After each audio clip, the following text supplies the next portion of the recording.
Hello, everyone. I'm Althea Walters, your host for the Focus and Build podcast. Now, on this podcast, I talk to women, I talk to men, I talk to persons who really want to get tips and techniques and strategies how to thrive in life, work, and business. Now, if it is that you wanted to hear from Tonia Myers, my guest from the Take Two podcast, we have her on today, and I'm so happy to have you, Tonia. Welcome. Thank you so very much. So happy to be here and excited about all of this. Yes. So today on our podcast, Tonia will be sharing with us about getting over self-doubt. And this is something that many of us struggle with, whether personally, whether professionally in our businesses, we struggle with this. And I'm so happy to have Tonia share with us about that, because I myself once struggled with self-doubt.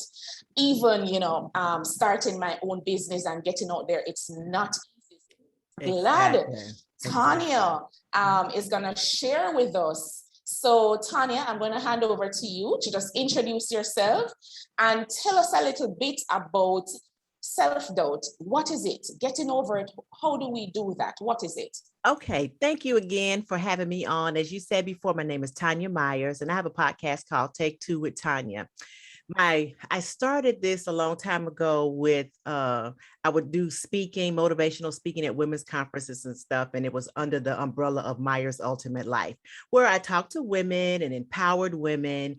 And there was always a little voice that is also known as imposter syndrome. I don't know if you guys have ever heard of imposter syndrome, yes. But that's the thing that creeps into your head, the voice that talks to you, that tells you that you're not good enough, that you don't know what you're doing, that you're not qualified.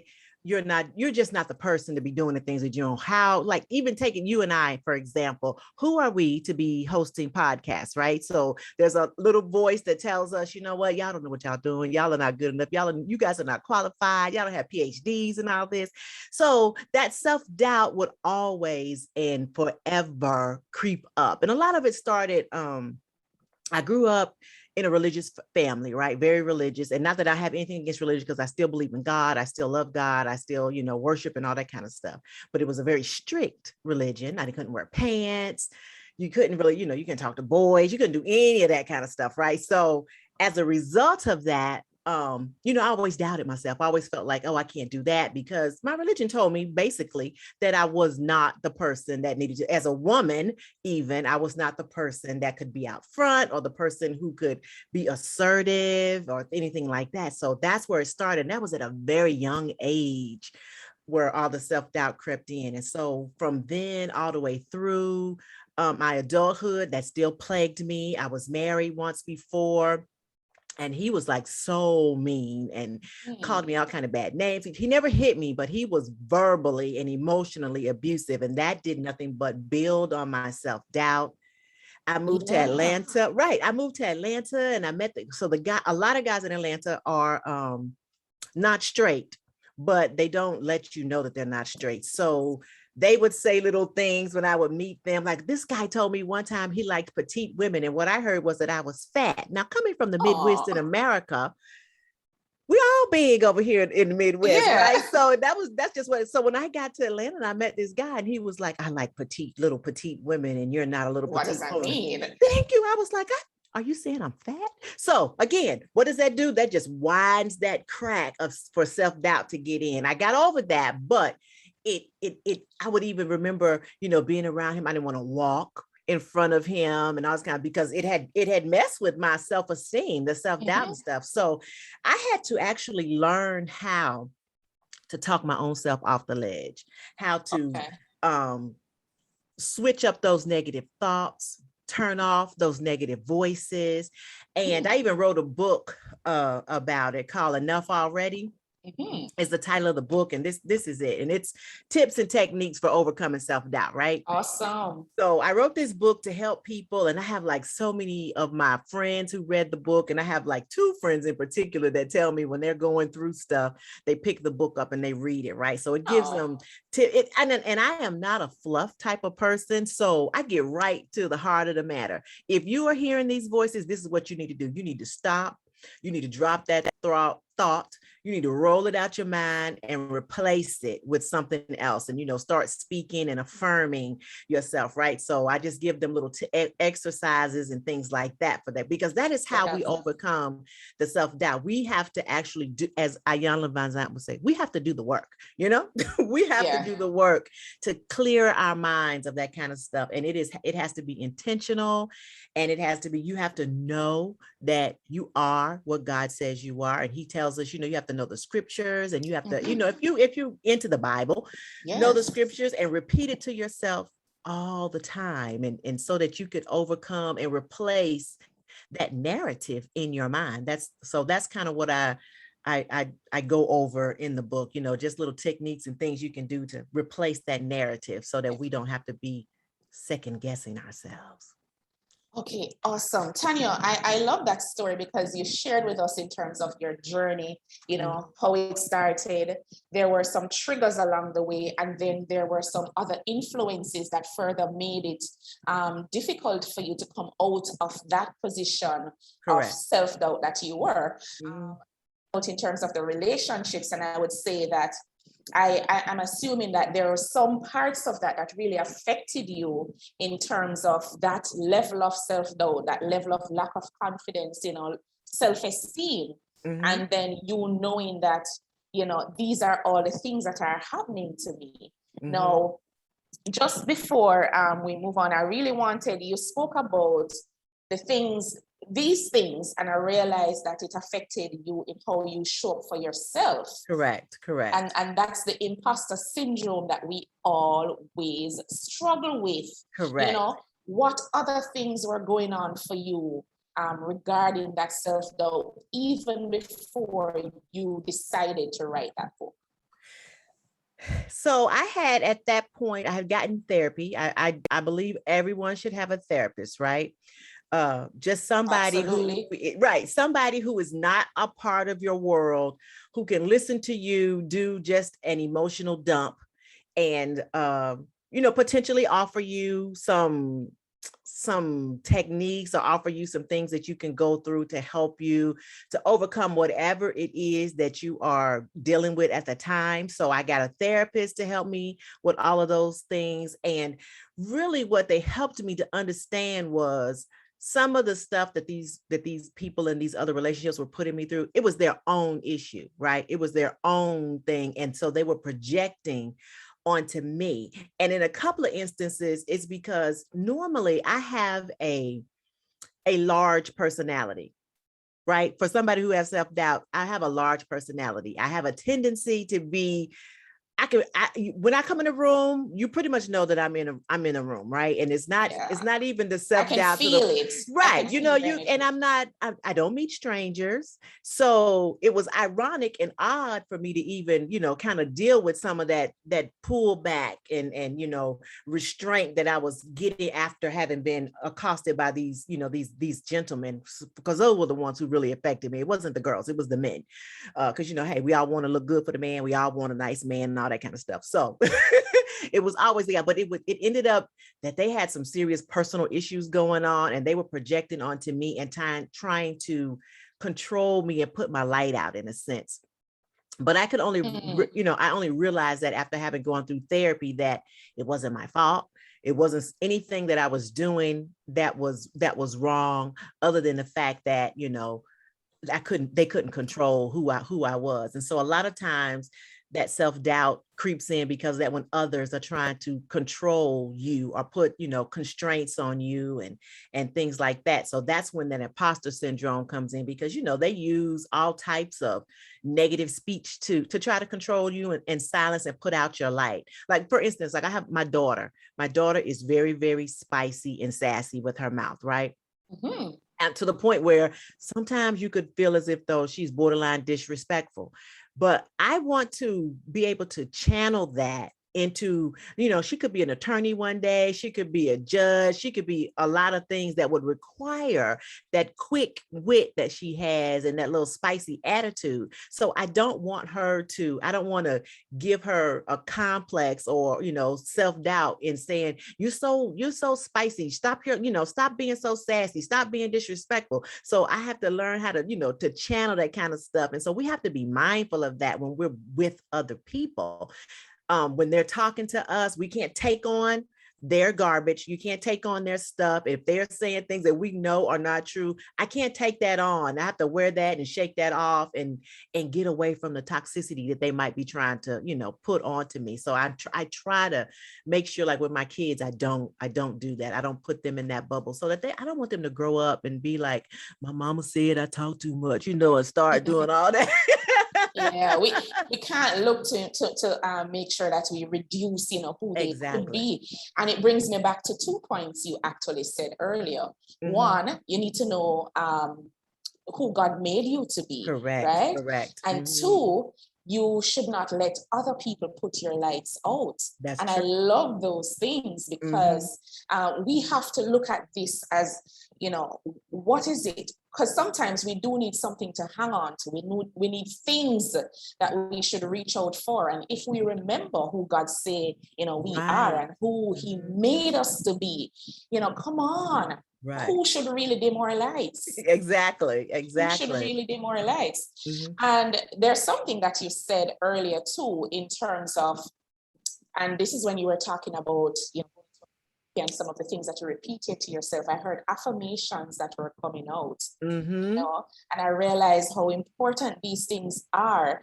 I remember my own journey of self-doubt before I even started my own business. And as you said, persons may be wondering, who is she? She qualified to do this, all of these things and looking on, but we have so much gifts and talents in us. So many. We have we choose to let the external factors impact us first. Correct. Before we impact ourselves. Correct. So affirmations are some things that, I use them all the time. Mm-hmm. And that's one of the things I used as well along my journey to help me get over the imposter syndrome, to help me to say, Althea, come on, you can do this. Yes. You're more than qualified. You're more than experienced. You have talents and skills that waiting on. Yes, exactly. I know that I think it's in Deuteronomy. That was the one that I would do. And I'm telling you, in the shower, the acoustics are great in the shower. So when you're taking a shower and you can go in and you can be like, I'm the head and not the tail. I'm above and not beneath. I'm blessed in the field, blessed in the city. I'm blessed going out. I'm blessed coming in. Everything I put my hand to is blessed. And if you just say that, you say it so loudly in the shower, it'll bounce off the walls and resonate and do something to you.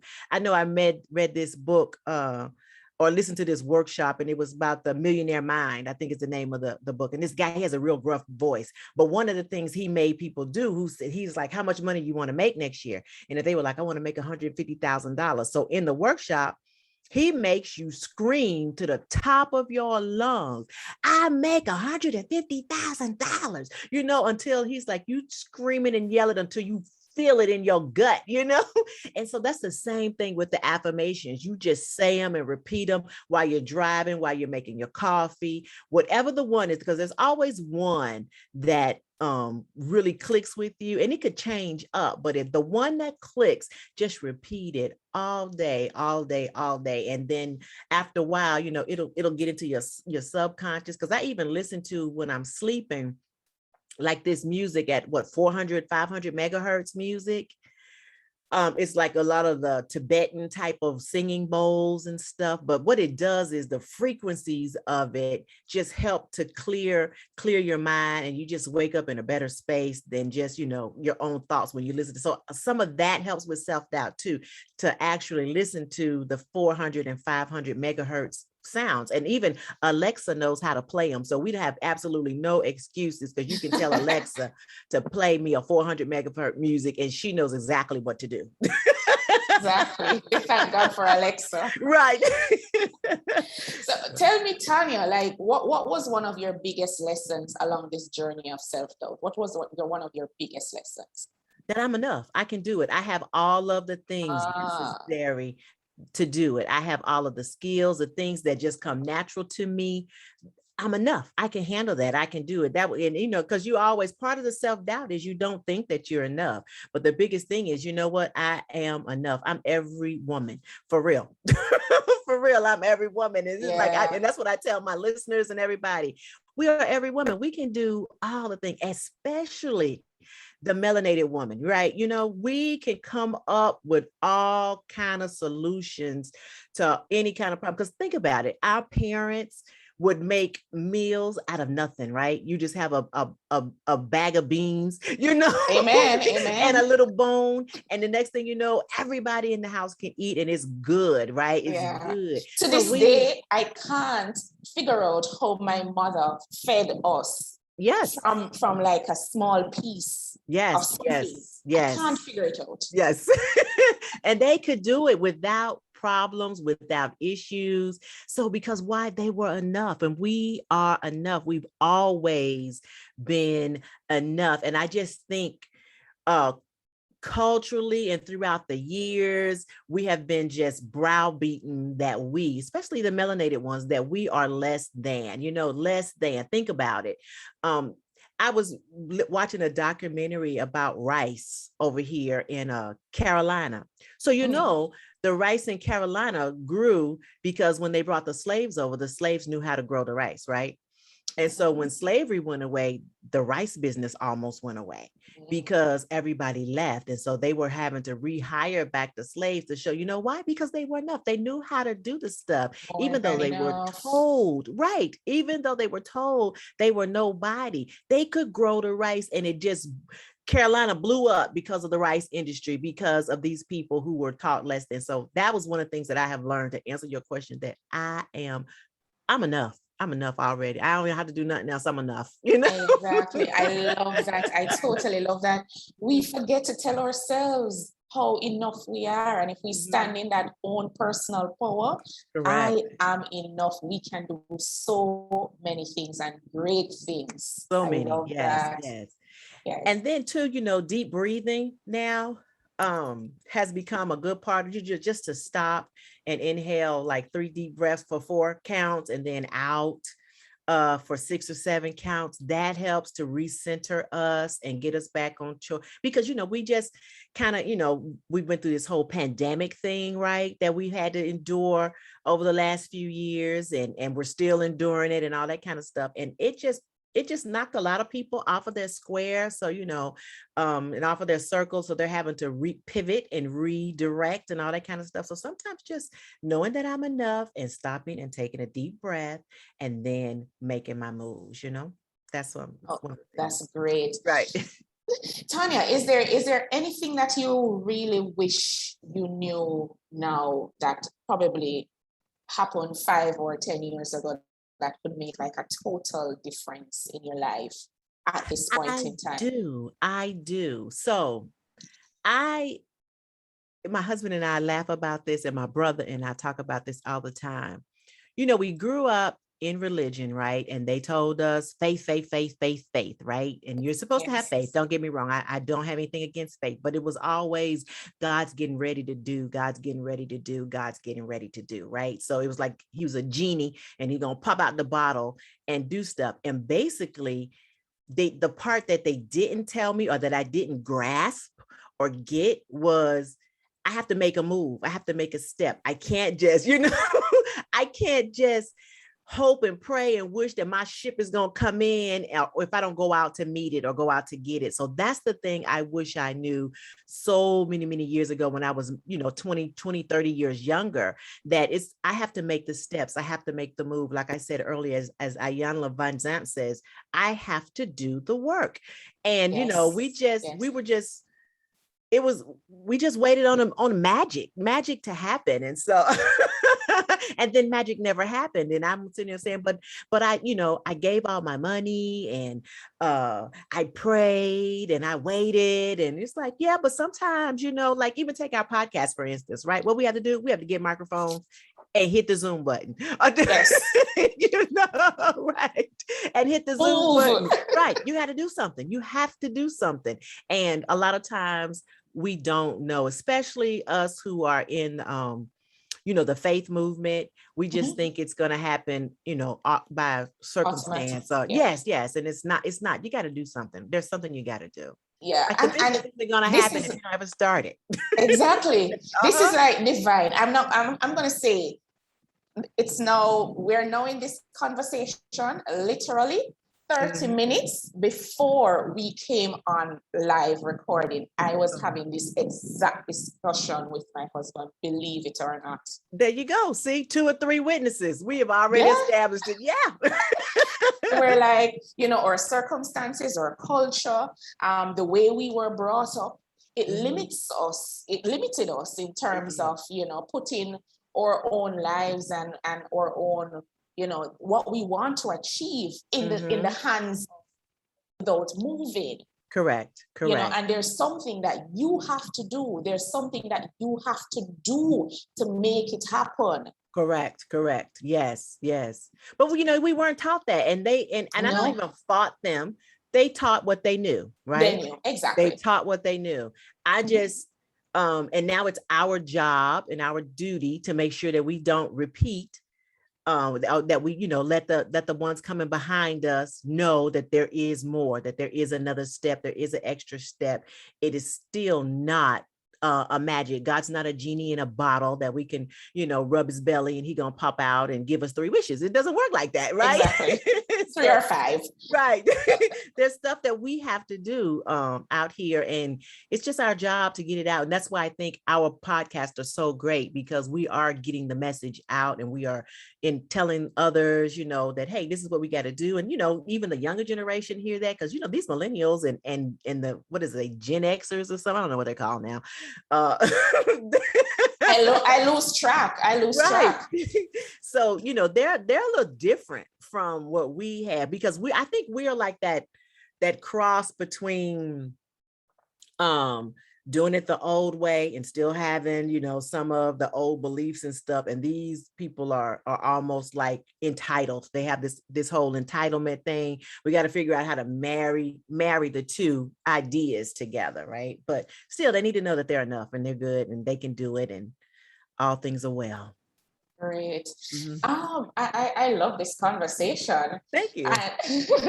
We're talking about, doing enough and putting ourselves out there and taking the next step. There's a next step after you have even manifested, after you have even believed or have faith that something is going to happen.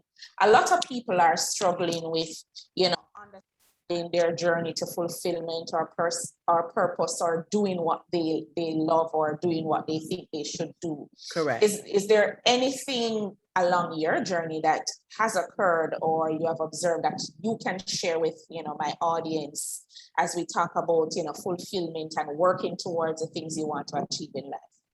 So one of the things is I've always struggled with, I guess, embracing the fact that, I am who I am and I do what I do. Like it's a natural gift for me to encourage and talk people, to be an encourager. So every time I take all these little tests, it always comes back with that I'm an encourager and all this kind of stuff. But in my mind, I had an idea and a thought of what that type of person was and or is, right? And it to me, it didn't add up to who I am and how I do it. Just something that I did. You call me, we're going to say this, we're going to find the silver lining in the sky, right? Whatever your issue is, we're going to find the silver lining. So it just was a matter of me embracing that. And I'm telling other people, just embrace what it is that you do. Embrace. My husband is a keyboard player. He's an awesome keyboard player, right? So it's just like, just embrace that. Embrace that that's who you are, because it's a gift that he didn't even have to take lessons to learn. He can just do it. And because he just does it, it doesn't seem like much to him, right? But it is like, dude, you are the dude. When you go into a church or any type of thing, nobody else in there does it like that. Nobody else in there. Nobody else is going to talk you off the ledge like Tonia's going to talk you off the ledge. I'm going to tell you right up and let's change the perspective. Let's look at it this way. And so embrace the things that you do and just do them, then embrace them and then just do them. And then all we have to do is the first thing. We do the first thing and then the doors will open up and you'll meet somebody. You can always ask the question, God, who am I supposed to meet? Who am I supposed to hook up with? Who am I supposed to know next to get you to the next step, to the next phase? Because there's always a next person that's going to help you to the next phase. But you got to take the first step. And that is just embracing who you are, embracing what you do. Stop looking for a magic purpose. There's not a magic purpose. It's not magic. It's not. I promise it's not magic. The only thing magical right. The only thing magical is magic. On TV. Right. And a body magic, a girdle. That's the only thing that's magical. Right. So yes. But everything else is not magic. It just is. And it's okay. It's okay to, just embrace it and do it and be it. Yeah, awesome message about, just embracing what you do well. Yes. And just keep on taking that step towards it. Mm-hmm. And yes, I discovered there's no magic. You have to do the work, and you kept on saying that. So I know that's it's real. Yes, there's no magic. No magic. I would love to hear more about your podcast, Take Two with Tonia. Tell me a little bit about that. I know I'm excited to hear, and I know my audience will be excited as well when they hear all about it. So let me hear about your podcast. So Take Two with Tonia. During the pandemic, I ran into a lot of women who were 50 and older who were having to, like I said earlier, having to pivot, right? They were having to pivot their life. Some of them lost their jobs. Some of them had to shut down their businesses because, if you were in a service-based business, you couldn't really see people anymore while we were all shut down. So they had to pivot and figure out, what else can I do? What else is next? What can I do next for the second half of my life? Their kids are growing up and they're going off to college.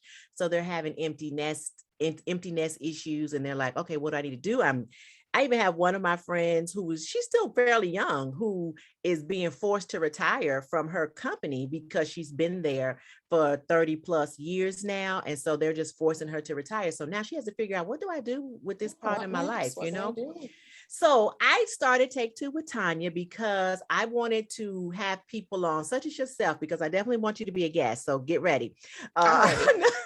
Who can come on and kind of tell their story, tell their journey, and the women can hear from other live sources of ideas and concepts and things that are out there that they could potentially pivot, do, and not be afraid of, and be like, okay, Althea's doing it, so I can do it too. And I always tell people, this isn't rocket science.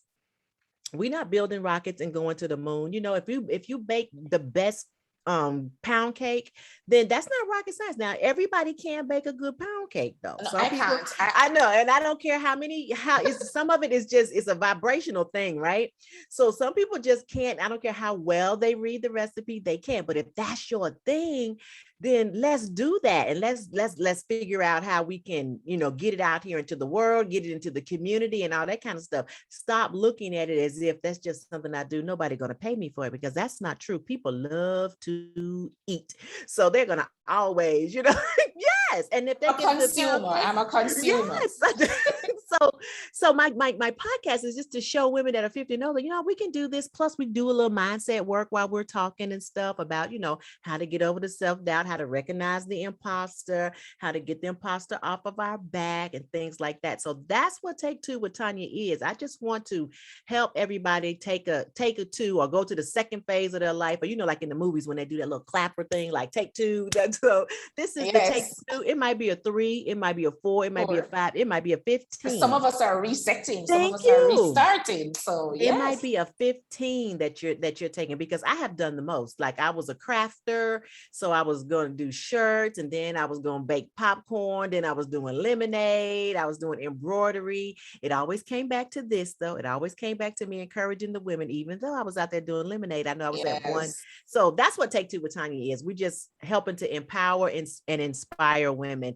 My target audience is 50 years and older, but but it's for any and everyone. If you're under 50, please, you can use some of these nuggets as well, so that when you get to 50, you won't have You to know what to do. Right. You won't have to repeat what we're going through right now. Then you'll already be ahead of the game. Exactly. And Tonia, you know why I love this? It's because it goes back to the same thing about cultural orientation, or how we were, brought up in terms of, you do this and you probably retire at this age. Correct. Or, but sometimes there's no deliberate thing to say, Correct. what do you do after this age? Correct. And it is something so critical for us to know, because this is why some of us will probably reach at that stage and wondering, I don't feel like I was doing what I was supposed to be doing. Right. Right. So your podcast will actually help persons to start earlier instead of later. Correct. Yeah, start earlier. And I like that. I am all about goals and achievements, etc. I do coaching around goal success and just working towards that part in your life. So this conversation that we're having now all goes well for me. We talk about good. I know. imposter syndrome. Okay, what do we do next after 50? I love it. This is just right up my street. Right. Yeah, and everything, it starts with a plan too. You just make the first plan, or you plan out the things. Like, I have sticky notes all over here. This is one of, these are the things that I needed to do today, right? I need to get done. So it's a loose plan, if you will, but a plan nonetheless. It was like, I knew what I needed to get done. So then I went and check. Yes. So we have to be intentional about planning what we're going to do, and planning what the next phases are. I always tell my kids, bite the elephant one bite at a time. We can't chew the whole elephant up at one time. It's way too big. So we're going to start with the first bite, and we'll just go from there. But if we knew that at 25, like, I know so many kids now that are graduating from high school, they have no idea what they're going to do. And you're not supposed to, right? You're coming out of high school, you're not supposed to know. You're supposed to switch up and change a whole lot of things. So I'm not condemning them. However, if they could listen to, or if they would listen to some of the more seasoned people, it would help them. It would help them a whole lot to not not to make as many mistakes, because I want them to learn and figure it out. Because I tell my nephew, I'm like, you just got out of high school. You're not going to know what you want to do. Trust me, it's going to change. Yeah. It's going to change. But you got to do something. You can't not do anything, right? You got to do something. I totally agree. Right. Totally agree. Where I am right now, I'm 39, and I wish I started being deliberate many, many years ago, right. Even to plan for after 50. So that's good. I will be tuning into your podcast. Thank you. Yes. So Tonia, it has been a great conversation. I am just going to share all the tips and gems and everything that I took away from the conversation. Okay. Self-doubt, we talked about that. Talked about getting rid of the little voices in our heads. Yes. And I'm going to also ask where we can find your book. Okay. So we talked about our imposter syndrome, how it affects our confidence and our self-esteem. But at the end of the day, you have the power to get yourself off the ledge. Correct. And even along with that, you can, in terms of therapy, where conversations that can help you. There are other tips that you have in your book. Right. And the affirmations that we talked about that will help you. I love those because I know it worked. It worked for me, so I know it worked. God says you need to know who God says you are. Correct. And believe in that. So that self-belief is important. Correct. And do not let anybody put your lights out. That's it. That was great. And two more that I captured. I am enough. Yes. I am more than enough, and exactly. I need to believe that for myself. Correct. Self-motivation, internal motivation is much, much bigger than external motivation. Exactly. So we have to believe that we are enough and embrace everything that you do well. You yes. have everything within you to be great, to achieve your own fulfillment and to do great things. By the way, this is the best one. Hold on, I have one more. Okay.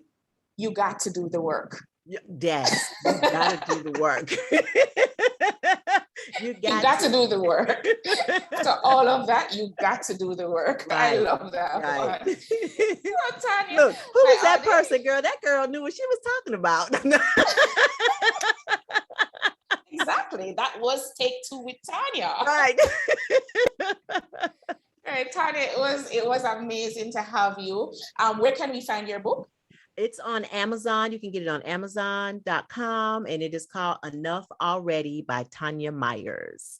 And I'll show you one more time if for those that are looking, that's the cover of the book. Great. Okay. Enough Already by Tonia Myers. You can get it on Amazon.com. Thank you again, Tonia, for being my guest on my podcast, the Focused and Fulfilled podcast, where you get tips and strategies and techniques how to thrive in life.